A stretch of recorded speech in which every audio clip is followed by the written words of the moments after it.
జై శ్రీమన్నారాయణ.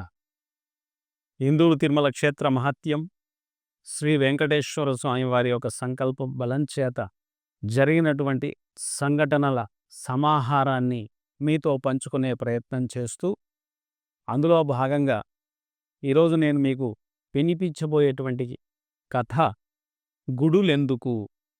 గతంలో మీకు వివరించినట్టుగా స్వామి తన వేలు పట్టుకొని ఒక్కొక్క కార్యక్రమాన్ని సిద్ధం చేస్తూ ముందుకు వెళ్తున్న దశలో ఆ స్థలానికి సంబంధించిన వివాదం సమసిపోయిన తర్వాత నేను గ్రామంలోకి వెళ్తూ ఉండడము, అందరితో కలుస్తూ ఉండడంలో భాగంగా ఒకరోజు గోసుల లక్ష్మి అనే ఒక ఆవిడ, సార్ గుడి కడతామన్నారు, ఇంకెప్పుడు కడతారు అని. నిజానికి గుడి కడతామన్న మాట వాస్తవమే అయినా అది ఎలా ఉండాలి, ఎట్లా ఉండాలి, ఏ ఎంత విస్తీర్ణంలో ఉండాలి అనేటువంటిది ఆలోచన ఏమీ లేదు. అసలు దాని ప్రస్తావన కూడా రాజుతో కానీ, సింహంతో కానీ, శిరీష్‌తో కానీ జరగలేదు. దాని మీద చర్చ కూడా జరగలేదు. గుడి కడతాము అనే ఒక మాట వదిలేసి ఆ భూమికి సంబంధించిన వివాదాన్నయితే పరిష్కరించుకున్నాం కానీ, గుడి ఎట్లాంటి ఉండాలి, ఎందుకు ఉండాలి అనేది అప్పటికి ఇంకా ఏమీ జరగలేదు. ఇదే సందర్భంలో గ్రామంలో వాళ్ళు ఈ విధంగా గుడి ఎప్పుడు కడతారు, ఎప్పుడు మొదలు పెడతారు, వాళ్ళకుండే ఆతృత ఏమిటంటే, అంత స్థలంలో గుడికి పోను మిగిలింది ఎంతో మాకు తెలిస్తే మిగతా కార్యక్రమాలు చేసుకోవడానికి గ్రామంలో వెసులుబాటు ఉంటుందని కావచ్చు, లేదా ఎట్లయినా చేసి ఒక గుడి వీళ్ళతో కట్టించాలని కావచ్చు. ఏముందో తెలియదు, దాని వెనకాల భగవత్ సంకల్పం తెలియదు. ఇదే సందర్భంలో నాకు కొత్త జనరేషన్‌తో కలిసిపోయేటువంటి కార్యక్రమంలో, ఆ గ్రామంలో అప్పటికే జరుగుతున్నటువంటి స్వాధ్యాయ కార్యక్రమాలు, ప్రతి సోమవారం అక్కడ కొంతమంది పిల్లలు, యువకులు, యువతులు, కొంతమంది మహిళలు, ఒక 100, 150 మంది వరకు అంత క్రితం ఉన్నటువంటి మా ఇల్లు, అంటే మేము పుట్టి పెరిగినటువంటి ఇల్లు, ఆ తర్వాత వరకు అమ్మేయడం జరిగింది. అదే ఇల్లుని ఆధారంగా చేసుకొని వాళ్ళక్కడ సాయంత్రం పూట ఈ స్వాధ్యాయ కార్యక్రమాలు నిర్వహించేవారు. నేను వాళ్ళతో మమేకం కావడానికి, ఎవరి పిల్లలో తెలియదు. అందుకని వాళ్ళతో ఇంకా పరిచయాలు పెంచుకొని వాళ్ళతో మమేకమై మన కార్యక్రమాల్ని పంచుకోవాలనే ఉద్దేశంతో నేను మెల్లిగా ప్రతి సోమవారం గ్రామానికి వెళ్ళడం, ఈ స్వాధ్యాయ కార్యక్రమంలో పాల్గొనడం, ఆ స్వాధ్యాయం అయిన తర్వాత ఈ యువకులతో కలిసి కొంత చర్చలు చేయడము, ఇలా ఒక కార్యక్రమం అంటూ మొదలుపెట్టాం. ముందుగా వాళ్ళందరిలో మమేకం కావాలి. వాళ్ళందరినీ ఓన్ చేసుకుంటే తప్ప, వాళ్ళు నావాడిగా మనని భావిస్తే తప్ప, మనం అనుకుంటున్న కార్యక్రమాలకు ముందుకు తీసుకెళ్ళలేము అనేటువంటి ఒక భావన ఉండింది కనుక, నేను వాళ్ళతో మళ్ళీ కొత్త పరిచయాలు పెంచుకుంటూ, వాళ్ళతో స్నేహాన్ని పెంపొందించుకుంటూ సాగుతున్న దశ అది.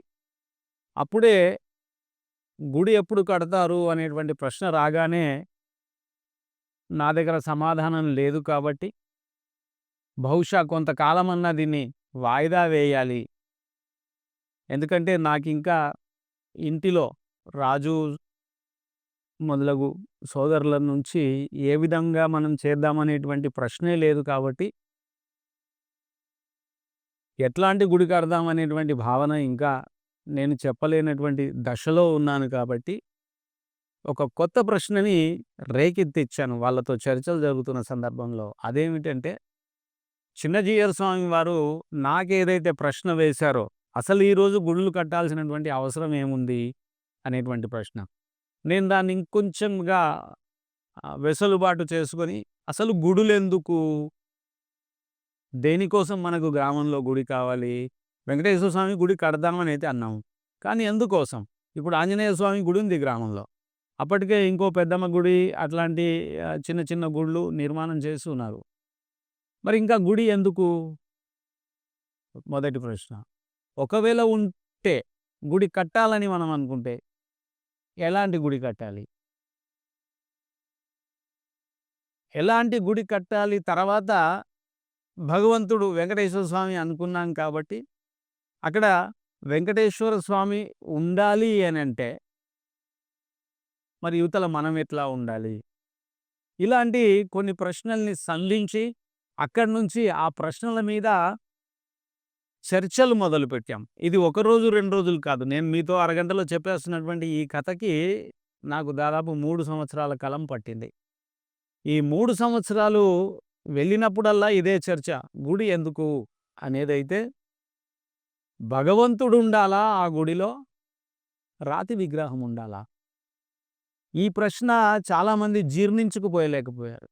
అదేమిటి ఇట్లా అంటారు? గుడిలో దేవుడే గదా ఉండేది. రాతి విగ్రహం అంటారేంటి మీరు? అంటే చాలా గుడులలో వెంకటేశ్వర స్వామే ఉన్నప్పటికీ, దాదాపు ప్రతి పట్టణంలో, పెద్ద గ్రామాల్లో కొన్ని వందలాది వెంకటేశ్వర స్వామి ఆలయాలు ఉన్నప్పటికీ, మళ్ళీ మనం తిరుపతి, తిరుపతి అని వెళ్ళిపోతూ ఉంటాం కదా! అట్లాగే అన్ని ఆలయాలలోకెళ్ళి మనము స్వామికి దండం పెట్టుకుంటాం కానీ, అక్కడికెళ్ళి వివాహం చేసుకోవడానికో, లేదా ఒక మొక్కు మొక్కి మన తలనీలాలు ఇయడానికో, మన పిల్లల పుట్టు వెంట్రుకలు వీయడానికో ఈ గుళ్ళకి వెళ్ళటం లేదు కదా! అంటే దాని అర్థం ఏమిటి అని మళ్ళీ ప్రశ్నించాం. మరక్కడ లేడా వెంకటేశ్వర స్వామి ఉన్నాడు గదా! మరి తిరుపతిలోనే మనం తలనీలాలు ఇస్తున్నాము. పక్కనున్న ఊర్లో వెంకటేశ్వర స్వామి గుడిలో మనం తలనీలాలు ఎందుకు ఇయ్యటం లేదు? ఈ ప్రశ్నలన్నిటిని లేవనెత్తిన తర్వాత యువకుల్లో కొంచెం కదలిక, మొదట్లో అయితే అసహనం వచ్చింది. మీరు ఏం మాట్లాడుతున్నారు? మీరొక ఆహ్, ఆస్తికునిగా కాక నాస్తికునిగా మాట్లాడుతున్నారు. అంటే నాస్తికుడిగా మాట్లాడుతున్నట్టుగా మీకు కనపడుతుంది. కానీ ఈ ప్రశ్నకి సమాధానం ఉందా? ఒకవేళ ఉంటే అదేమిటి? పెద్దలేం చెప్పారు? మనకు వేదం ఏం చెప్పింది? అదంతా అంత జ్ఞానం మనకు లేదు కనుక, అప్పటికి పెద్దగా నేను కానీ, నా చుట్టూ ఉన్న వాళ్ళు కానీ, గురువుల చుట్టూ వెళ్ళి, ఆశ్రమాల్లోకెళ్ళి, పెద్ద గురువులు జీయస్వామి లాంటి వాళ్ళి, పెద్ద పెద్ద గురువులు మనం ఎవరైతే చెప్పుకుంటున్నామో వాళ్ళ దగ్గరికెళ్ళి వీటి ప్రస్తావన చేసేటువంటి ధైర్యం కానీ, జ్ఞానం కానీ లేదు కనుక, మనకు మనముగా చర్చిద్దాం. అసలు ఏమిటి ఇది అని ఒక తత్వం మీద మొదలుపెట్టినటువంటి ఆ సంభాషణ, ఆ చర్చ, గుడిలో దేవుడుండాలా? రాతి విగ్రహం ఉండాలా? ఒకవేళ ఆ రాతి విగ్రహం కనుక దేవుడుగా మారాలి అనంటే, ముందు ఈ రెంటికి మధ్య భేదం ఏమిటి? భేదం ఏమిటి అంటే ఇందాక చెప్పినట్టుగా, మనం ఎక్కడికెళ్ళైనా ఒక ఆలయంలోకి అడుగుపెడితే, మనకు తెలియకుండా ఒక తన్మయత్వానికి లోనైపోతుంటాం కొన్ని చోట్ల. అక్కడేదో తెలియని ప్రశాంతత ఏర్పడుతుంది. అక్కడేదో భగవంతుని ప్రార్థన చేస్తే, దాని తాలూకు విజయాన్ని భగవంతుడు మనకు అందిస్తూ ఉంటాడు. మీరు కోరుకున్నది జరుగుతూ ఉంటుంది. మీరు కోరుకుంటున్నది అక్కడ జరుగుతుంది. అక్కడ విశేషంగా భక్తులందరూ వస్తున్నారు. తమ ఆర్తిని భగవంతునికి చెప్పుకుంటున్నారు అనడానికి గుర్తు, ఎంతమంది భక్తులు ఆర్తిగా తలనీలాలిస్తున్నారు ఆ ప్రాంగణంలో. వెంకటేశ్వర స్వామి ఆలయం అయితే, మిగతా ఆలయాలు వేరే వేరే పద్ధతులు పాటిస్తారు. ఎంతమంది అక్కడ పొర్లుడు దండాలు పెడుతున్నారు, ఎంతమంది స్వామికి కంకణాలు కడుతున్నారు, ఎంతమంది స్వామి దీక్షలోకి వస్తున్నారు అనేది గనక మనం చూసినట్టయితే, దాదాపు తిరుమల వెంకటేశ్వర స్వామి లేదా ద్వారకా తిరుమల ఇలాంటి క్షేత్రాల్లో తప్పితే మనం ఎక్కడా చూడం. వెంకటేశ్వర స్వామి ఉంటాడు, రోజు నిత్యారాధనలు జరుగుతాయి. ఉదయం కొన్ని చోట్ల సుప్రభాతాలు జరుగుతాయి. ఆ తర్వాత కవాట బంధనము, ప్రసాదాలు, తీర్థాలు ఇది ఎక్కడైనా మామూలే. కానీ భక్తులు తండోపతండాలుగా వస్తూ, తమ కోరికల్ని విజ్ఞాపన చేస్తూ, తమ మొక్కుల్ని తీర్చుకుంటూ ఉండేటువంటి సందర్భం మనకెక్కడా కనపడదు. అంటే అక్కడ భగవంతుడు లేడేమో, ఆయన విగ్రహం మాత్రమే ఉన్నదేమో. అందుకని అక్కడ అంతగా ప్రశాంతత మనకు లభించదు. అంతగా మనం తరచూ ఆ ఆలయాల్ని సందర్శించం. మరిప్పుడు ఆ విగ్రహంలోకి ఒకవేళ మనం కట్టబోయేటువంటి ఆలయంలో రాతి విగ్రహం కాకుండా భగవంతుడే ఉండాలి అనేటువంటి సంకల్పం మనం చేసుకుంటే, ఏం చేస్తే భగవంతుడు అక్కడ ఉంటాడు? ఇది మూల ప్రశ్న. వేదం ఏం చెప్పింది? మనిషిగా నువ్వెలా ఉంటే, మిగతాదంతా నీ చుట్టూ ఉన్నటువంటి ప్రకృతి అంతా నీకు సహకరిస్తుంది. సహజీవనం చేస్తావు, ఆనందంగా గడుపుతావు. అంటే నీ నడవడిక ఎలాగా ఉండాలి మనిషిగా. ఇలా మొదలైనటువంటి చర్చల్లో భాగంగా ఒకసారి ఒక మలుపు తిరిగినటువంటి చర్చ, అసలు భగవంతుడు సృష్టినెందుకు చేశాడు? ఈ జీవుల్నెందుకు పుట్టిచ్చాడు? సమస్తము ఈ విశ్వాన్ని, ఈ ఖగోళాన్ని, ఇన్ని గ్రహాల్ని, ఈటి చలనము, ఈ వర్షాలు, వరదలు, ఉత్పాతాలు, ఎండలు, వానలు, చలులు ఇవన్నీ ఎందుకు చేశాడు? ఈ మనుషులెందుకు? ఈ జీవులెందుకు? ఏమి జరిగి ఉంటుంది చేశాడు? ఎలా విభజన చేశాడు వీటన్నిటిని? ఈ జీవులన్నిటిని? ఏదో ఒక తత్వం ఉంటుంది కదా! ఏ తత్వంతో ఈ జీవుల్ని భగవంతుడు చేశాడు అనేది చర్చ కొంతకాలం జరిగిన తర్వాత మాలో చివరిగా ఒక కంక్లూజన్‌కొచ్చినటువంటి ఫలితం ఏమిటంటే, ఓహో! భగవంతుడు సమస్త సృష్టిని, జీవుల్ని 7 భాగాలుగా, 7 తత్వాలుగా విభజించాడు. ఏ ఏ తత్వంలో ఏముండాలని ఆయన నిర్ణయం చేశాడు. మనము ఏ తత్వంలో ఉన్నాము అనేటువంటి చర్చకు దారితీసి ఆ 7 తత్వాల్ని కనుక్కున్నామని అనలేం కానీ, పునర్ ఎన్నో సార్లు ప్రస్తావించబడినటువంటి ఆ తత్వాల్ని మళ్ళీ మేము గుర్తు చేసుకున్నట్టుగా అయింది.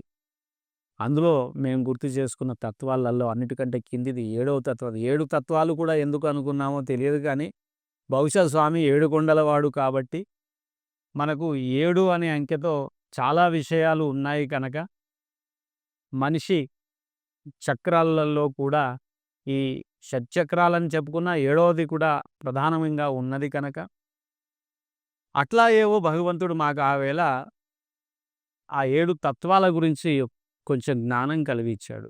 అందులో అన్నిటికంటే కిందికి ఉన్నటువంటి 7వ తత్వము రాక్షసత్వము అనే ఒక తత్వము. ఈ తత్వంలో కొన్ని జీవుల్ని పడవేశాడు.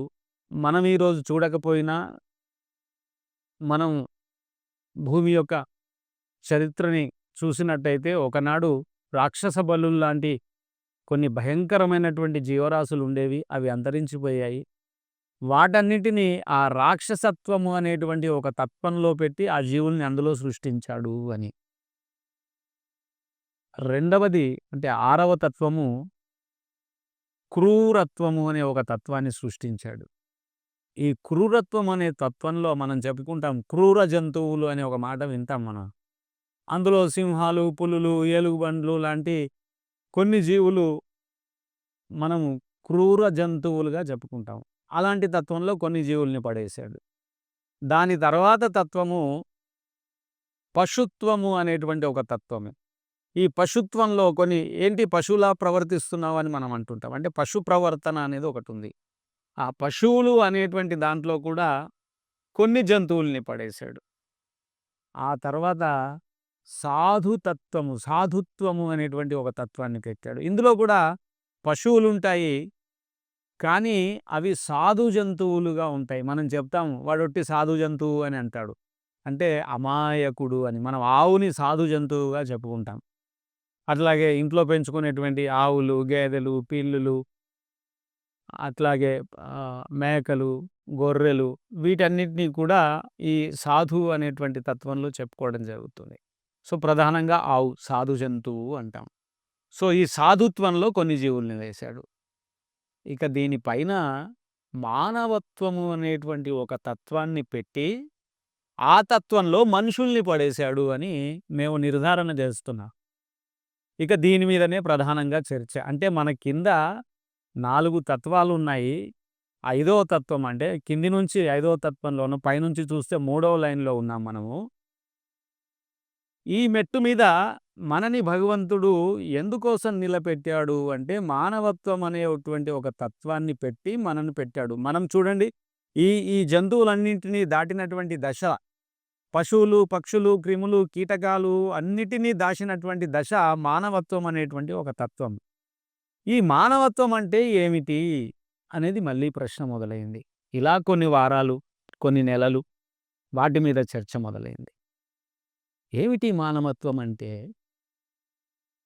ఈ లక్షణం ఉంటే ఇతన్ని, ఈ జీవిని మానవుడు అని అంటున్నారు. ఏమిటి? ప్రేమ కలిగి ఉండడం. ప్రేమ పశువుల్లో కూడా ఉంటుంది కదా! పశువుల్లో కూడా ప్రేమ ఉంటుంది తన బిడ్డ పట్ల. ఇంకొక పశువు తన పక్కనొచ్చి గడ్డి తింటే అది కొమ్మును విసురుతుంది. ఇంకొక జీవైతే అది ఇచ్చేస్తుంది. కానీ మనిషి అట్లా కాదు. మనిషిలో ఉన్నటువంటి ఈ ప్రేమ గుణం అందరిని ప్రేమించేటట్టుగా చేసేటువంటి గుణం.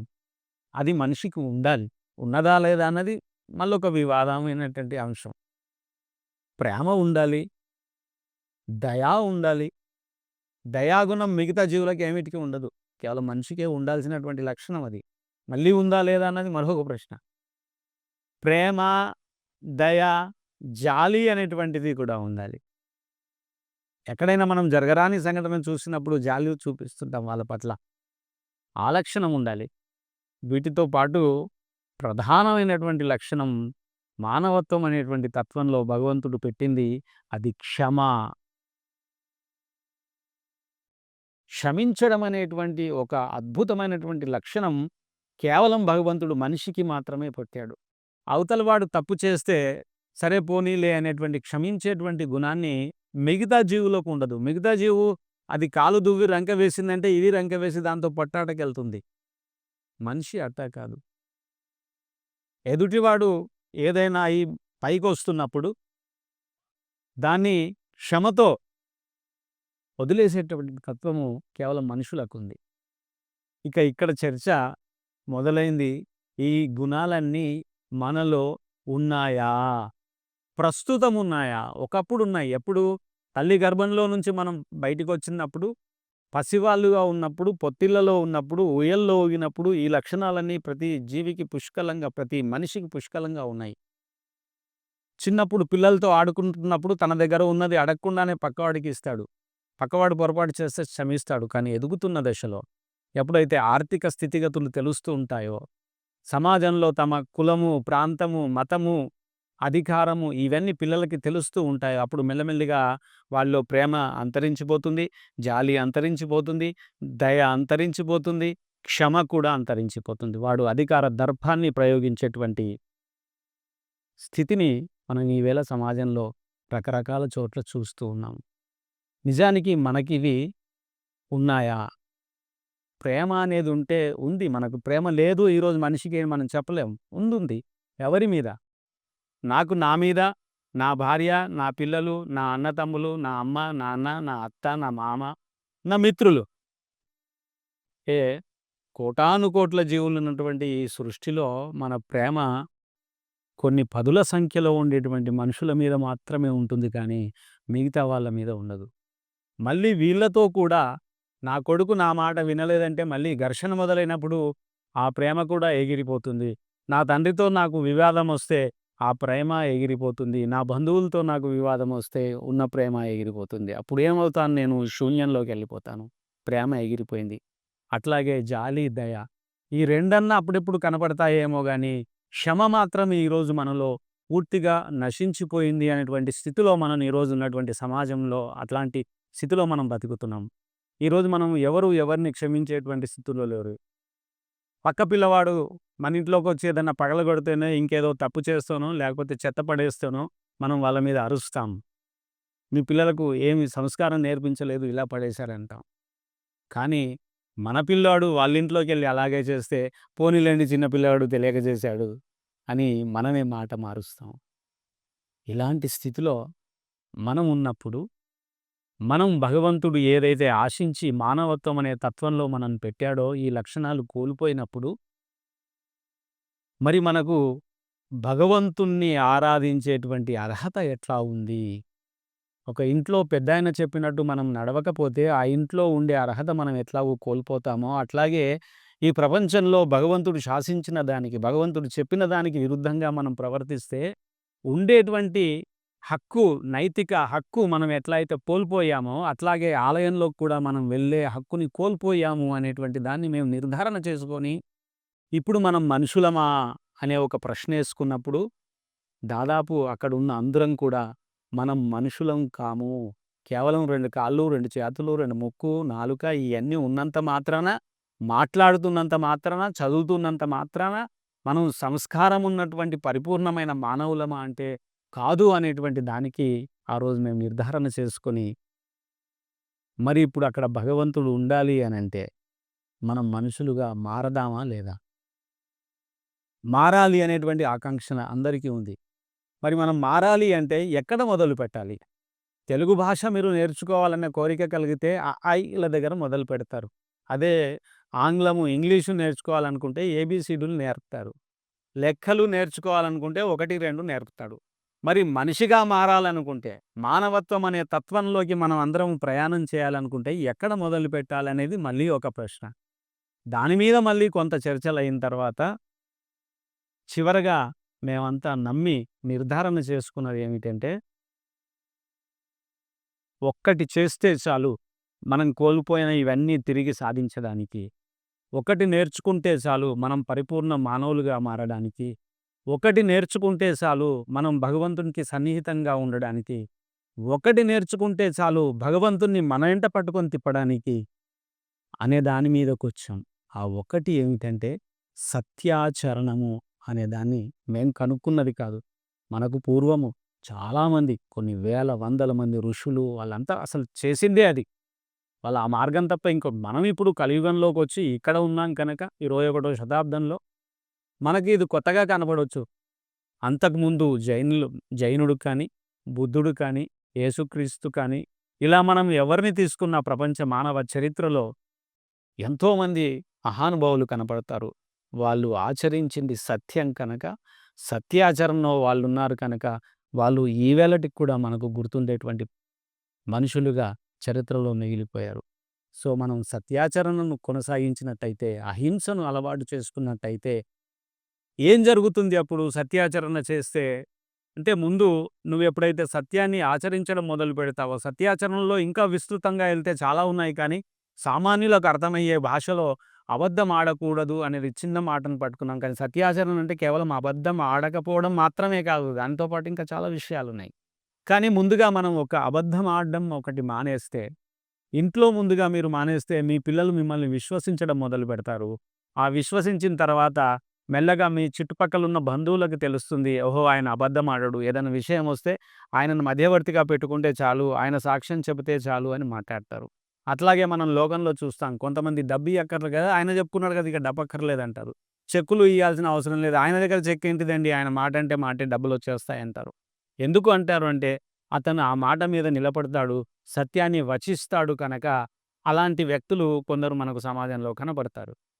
సో, ఎప్పుడైతే మనం సత్యాచరణ మొదలుపెడతామో, మనల్ని ఇతరులు నమ్మడం మొదలుపెడతారు. నమ్మిన తర్వాత, కొంతకాలం తర్వాత మిమ్మల్ని విశ్వాసంలోకి తీసుకుంటారు. విశ్వాసంలోకి తీసుకున్న తర్వాత మిమ్మల్ని ప్రేమించడం మొదలుపెడతారు. ఆ ప్రేమ కూడా ఇంకా కొంతకాలం పెరిగిన తర్వాత మిమ్మల్ని ఆదర్శంగా తీసుకోవడం మొదలుపెడతారు. ఆదర్శం అనే దశ కూడా దాటిన తర్వాత మిమ్మల్ని అనుసరించడానికి మొదలుపెడతారు. అది కూడా దాటిన తర్వాత మిమ్మల్ని ఆరాధించడం మొదలుపెడతారు. ఈ ఆరాధన ఏదైతే ఉందో, మనం భగవంతుడికి మాత్రమే వాడుతున్న పదం కానీ, మనం కూడా మన జీవితంలో చాలామందిని ఆరాధిస్తుంటాం. నేను నాకు భాష నేర్పినటువంటి గురువుని ఇప్పటికీ ఆరాధిస్తూ ఉంటాను. చివరి శ్వాస వరకు ఆ గురువులందరినీ ఆరాధన భావంతోనే చూస్తాం. అట్లాగే కొంతమంది వ్యక్తులుంటారు మనకు జీవితంలో తారాసపడతారు. వాళ్ళ యొక్క లక్ష్యాలు, వాళ్ళతో మనం మెదిలిన విధానం మనకు గుర్తుకొచ్చినప్పుడు చివరి దశగా ప్రేమ ఇవన్నీ దాటిన తర్వాత ఆరాధన అనే భావంలోకెళ్తాము. అది భక్తికి దారితీస్తుంది. అత్యున్నతమైనటువంటి ఆరాధన భావన అనే భక్తి. అక్కడికెళ్ళిన తర్వాత మీకు పరిపూర్ణమైనటువంటి ప్రేమ లోకంలో లభిస్తుంది. పరిపూర్ణమైనటువంటి ఆహ్, జాలి, దయా గుణాలు మీకు అలవడతాయి. అన్నిటికంటే ముఖ్యంగా క్షమాగుణం అనబడుతుంది. ఎప్పుడైతే క్షమను పరిపూర్ణంగా ఒక మనిషి పొందుతాడో అప్పుడు పూర్తిగా ప్రశాంతంగా ఉండగలుగుతాడు. శాంతమైన జీవితాన్ని పొందగలుగుతాడు. ఎప్పుడూ ఆనందంగా ఉండగలుగుతాడు. ఇవన్నీ మనం అలవరుచుకున్న నాడు మనం ఇందూరు తిరుమల ఆలయాన్ని ప్రారంభిద్దాము. అప్పటి వరకు మనం దీన్ని మొదలు పెడదాం అనేటువంటి నిర్ణయాన్ని చేసుకున్న తర్వాత ఎంతమంది మారారని నేను చెప్పలేను కానీ, అందులో మొట్టమొదటి వ్యక్తిగా నేను ఆ రోజు నుంచి ఆ మార్గాన్ని అనుసరించడం వల్ల ఈరోజు మీ ముందు మాట్లాడేటువంటి శక్తి భగవంతుడు నాకు కలిగించాడు. నాతో పాటు నా సహచరుడు జబ్బీర్ అనేటువంటి అబ్బాయి ఆ రోజు నుంచి దాన్ని మొదలుపెట్టాడు. ఆ తర్వాత కొంతకాలానికి ఇంకొక ఇద్దరు, ముగ్గురు ఆ మార్గంలోకొచ్చారు. ఇలా వీళ్ళందరి వల్ల ఒక్కొక్క మెట్టు ఎక్కుతూ ఈరోజు ఇందూరు తిరుమల క్షేత్రం మనందరికీ కనపడుతుంది. ఈ గుడులెందుకు అనేటువంటి ఒక చిన్న ప్రశ్న ద్వారా మనని మనం సంస్కరించుకోవడానికి, ఉన్నతమైనటువంటి ఆశయాల్ని మనం అలవరుచుకొని, ఒక గొప్ప సమాజ నిర్మాణం వైపు, గొప్ప తరాన్ని అందించడం కోసం ఈ విలువల్ని మనకు పెద్దలందరూ ప్రసాదించారు. వీటిలో ఎక్కువ భాగము ఆచరణాత్మకంగా మనం చేసినప్పుడు మాత్రమే ఫలితాలుంటాయి. చెప్పుకోవడానికి మనకు జ్ఞానానికి కొదువేం లేదు. ఎన్నో పుస్తకాలున్నాయి, ఎన్నో గ్రంథాలున్నాయి, ఎంతోమంది ఋషులు, మహానుభావులు చెప్పినటువంటి విషయాలు మన ముందున్నాయి. కానీ కొరవడింది మాత్రం సాధన, ఆచరణ. ఈ రెండింటిని భగవంతుడి కటాక్షంతో ఎంతో కొంతో మేము అలవ అలవరుచుకొని ఈరోజు మీ ముందుకు రాగలిగేటువంటి శక్తిని భగవంతుడి ద్వారా పొందాము. మీరందరూ కూడా ఇందూరు తిరుమల క్షేత్రాన్ని ఒక్కసారి దర్శించండి. మేము చెప్పుకున్నటువంటి ఈ కథలన్నిటి మీరు గుర్తుకు తెచ్చుకోండి. అక్కడ భగవంతుని యొక్క ఆశీస్సులు మీకు పుష్కలంగా లభిస్తాయి. ఎందుకంటే కొన్ని వేల మంది భక్తులు తమ యొక్క ఆర్తిని భగవంతుని శ్రమగా భగవంతుని ముందు అక్కడ పెట్టి ఈ ఆలయ నిర్మాణంలో పాలుపంచుకున్నారు కనుక భగవంతుడు ఇప్పుడు పరిపూర్ణంగా అక్కడ మనందరినీ ఆశీర్వదిస్తున్నాడు. మరొకసారి మీ అందరికీ ధన్యవాదాలు తెలియచేస్తూ భగవంతుడు శ్రీ వెంకటేశ్వర స్వామి ఆశీస్సులు మనందరిపైన ఇలా ఉండాలని పెద్దలు, పూజ్యులు, గురువులు చిన్నజీవ స్వామి వారి పాదపద్మాలకు నమస్కరిస్తూ మరోసారి మిమ్మల్ని కలిసే ప్రయత్నం చేస్తాను. జై శ్రీమన్నారాయణ.